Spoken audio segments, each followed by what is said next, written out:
শিশু নিকেতনৰ ছাত্ৰ ছাত্ৰীসকলৰ লগত আচাৰ্যসকলে আজিৰ দীপাৱলীৰ প্ৰাকখনত এক সজাগতা যাত্ৰা আৰম্ভ কৰিছোঁ।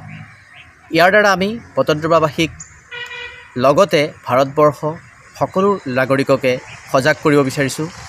সকলোৱে যেন এক ফটকাবিহীন দীপাৱলী পালন কৰে, যাৰ দ্বাৰা প্ৰদূষণ কিছু পৰিমাণে হ'লেও ৰোধ হ'ব আৰু কৰোনা মহামাৰীৰ পৰা কিছু পৰিমাণে হ'লেও সকাহ পাই থকাত সুবিধা হ'ব বুলি আমি আশা ৰাখিছোঁ আৰু সকলোকে আমাৰ এই আহ্বান গ্ৰহণ কৰিবলৈ কৰজোৰে অনুৰোধ জনাইছোঁ।